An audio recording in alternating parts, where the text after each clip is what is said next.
I'm Jack Bradley, in for Steve Lance tonight. Amid speculation, the White House releases an update on President Trump's health. It is also touting the legislative win for the president on the crypto industry. NTD's White House correspondent Iris Tao has more. The White House says recent testing shows that President Trump is in excellent health. The health report, released in an effort of transparency, comes amid speculation over bruising that has appeared on the president's right hand in recent days, as well as swelling in his legs. In recent weeks, President Trump noted mild swelling in his lower legs. Venous Doppler ultrasounds were performed and revealed chronic venous insufficiency, a benign and common condition. The memo from the White House physician further notes that there was no evidence of deep vein thrombosis or arterial disease. It adds that no signs of heart failure, renal impairment, or systematic illness were identified. And the president remains in excellent health, which I think all of you witness on a daily basis here. Meanwhile, the White House touting the president's busy schedule this week, including on Tuesday when he traveled to Pennsylvania for $90 billion in new investments, and after which he came back to the Oval Office at 8 p.m. He went in there to whip votes to get the Genius Act signed into law. The House voted overwhelmingly on Thursday to pass the first ever major legislative overhaul of cryptocurrency regulations. It will make new rules for so-called stable coins, delivering a win for crypto companies. This piece of legislation is going to make America the crypto capital of the world, and that's what the president promised. The president will sign the bills into law on Friday afternoon. And in other news, the White House also announces that the president will travel to Scotland at the end of next week. Well, he'll discuss the latest trade deal and refine it along with UK Prime Minister Starmer. And later in September, the president and the First Lady will visit the UK again for an official state visit. Reporting from the White House, Iris Tao, NTD News. Democratic senators walked out today over the federal judge nomination of Emil Bove. But Republican Senator Chuck Grassley says that there's no controversy. Here are some of the highlights from that hearing. Take a look. Democratic senators walked out of a nomination meeting on Thursday to protest the roll call vote of President Trump's nominee for a Third Circuit Court of Appeals judgeship, Emil Bove. Senator Cory Booker pleads with Chairman Chuck Grassley to stop the vote as his Democratic colleagues walk out. There are some people on this committee who are the least firebrand people, and they've walked out. Some of the least controversial people in the Senate, some of the people that worked the hardest to find bipartisan common ground have just walked out of this committee. Booker had demanded additional time to discuss claims made against Bove by a department whistleblower. We have an obligation, a duty, constitutional duty, to advise and consent that requires full and fair consideration. At this moment, there are still unanswered questions surrounding this nominee, evidence and data coming out, at least one whistleblower who's come forward. Moving forward with this vote before this committee has addressed these issues and concerns would undermine the integrity of this process. Aris Rovini, a longtime DOJ lawyer fired this year, recently came forward with allegations that Bove told government lawyers they might need to disobey court orders. At his confirmation hearing, Bove denied that he had ever told subordinates to violate a court order. At the beginning of the meeting Thursday, Chairman Senator Chuck Grassley defended Bove and said there was no reason to delay the nomination. Now, let's say even if we accept most of the claim as true, there's no scandal here. Government lawyers aggressively litigating and interpreting court orders isn't misconduct. It's what lawyers do all the time. So let's stick to the facts. The whistleblower alleges misconduct, but 10 days after the key event he described, he signed a brief stating, without qualifications, that, quote, the government has complied with the court orders in this case, end of quote. Despite the walkout, the majority voted in favor of Bove's nomination. Before concluding the meeting, Grassley said it's not unusual for one party to leave in protest during a nomination vote. Arlene Richards, NTD News. The Senate early this morning passed its version of the rescissions package. It now heads to the House for a final vote ahead of the deadline tomorrow. Our Washington correspondent Luis Eduardo Martinez joins us in studio now to break down the story. Luis, first off, what is a rescission and why is the president requesting Congress to do it? Of course, well, a rescission is a legislative tool where Congress can claw back funds that have already been appropriated. In this case, funds that were appropriated last December with a continuing resolution. Usually a president has to send a request. Last time Congress evaluated a presidential request to rescind funds was in the years 2000 with President Bill Clinton. But it's not that uncommon. From 1970 to the year 2000, presidents actually sent over 1,000 rescissions requests, and Congress approved over 466 of them. So uncommon in this century, but not in the last century. And in this case, President Donald Trump requested funds to be rescinded after receiving recommendations from the Department of Government Efficiency on waste, fraud, and abuse that was found in several agencies. So as far as this rescissions package goes, what's in it? And are the Republicans on board with the president? Well, in this particular rescissions package, and the president has said that he'll probably send several other, there is $9.4 billion requested by the president to rescind funds from PBS, NPR, and USAID. The majority of those funds, almost $8 billion, are from USAID, and the rest are from public broadcasting. And how about the Democrats? What are they saying about it, and what have they done? Well, it's actually really interesting because the rescissions actually only needs a simple majority to pass through Congress, even though an appropriations process would need a two-thirds majority in Congress. So Democrats have no say in the process so far. They've opposed it.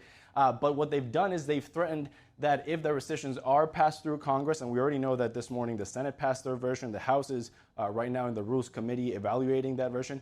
If Republicans do rescind these $9 billion in funds, then Democrats have threatened to be uncooperative during the appropriations process. And Jack, that means that for October 1st, we might see a government shutdown because, as I just mentioned, you would need two-thirds majority to pass an appropriations process, and Democrats are threatening to be uncooperative for that. Oh, a lot to look forward to. Luis Eduardo Martinez, our Washington correspondent, thank you so much. Of course. And now, Attorney General Pam Bondi visited Alcatraz Island in San Francisco this morning with Interior Secretary Doug Burgum. President Trump called for the reopening of Alcatraz as a prison back in May, and there are hints that a formal plan could be announced soon. NTD correspondent Jason Blair has the latest. Attorney General Pam Bondi and Interior Secretary Doug Burgum toured Alcatraz Island Thursday morning before it opened for tourists. Alcatraz served as a penitentiary from 1934 to 1963. It housed some of the nation's most dangerous criminals, including Al Capone and Robert Stroud, also known as the Birdman of Alcatraz. The White House says that the purpose of Pam Bondi's visit is to review a plan to reopen it. Just to follow up, Libby, on who the president wants to see housed in Alcatraz, the worst of the worst criminals in this country, both American criminals who convict heinous crimes, but also illegal alien criminals before deportation as well. Former House Speaker Nancy Pelosi, whose district includes most of San Francisco, responded saying it remains to be seen how this administration could possibly afford to spend billions to convert and maintain Alcatraz as a prison when they are already adding trillions of dollars to the national debt. And again, it was closed decades ago, maybe 60 years ago, because it was too expensive to run as a prison. When asked about the cost of reopening the notorious prison, the White House Office of Management and Budget Director Ross Vogt said it isn't out of the question. We have a plan to get to balance, to make savings where we want to make savings, and then where there are areas where we feel like we need to spend money. That could be one. ABC 7 reported that it would cost an estimated at least $250 million to reopen Alcatraz as a prison. The White House says that if it were to happen, that it would fall under the purview of the Federal Bureau of Prisons, with the Secretary of Interior playing a big role as well. Reporting in Washington, D.C., Jason Blair, NTD News. The U.S. is training with Panama this week to defend the Panama Canal amid concerns over China's expanding presence in the region. U.S. Defense Secretary Pete Hegseth previously warned about China's expanding military and economic influence in the Western Hemisphere. The military drills are designed to prepare for security threats to the waterway and other strategic infrastructure. The critical waterway connects the Atlantic and Pacific Oceans to facilitate global trade. For over 26 years now, a faith group has been raising awareness about a global issue, a persecution that has led to live organ harvesting. Today, lawmakers join the Falun Gong community in clarifying the truth about the Chinese Communist Party's persecution, which began in 1999.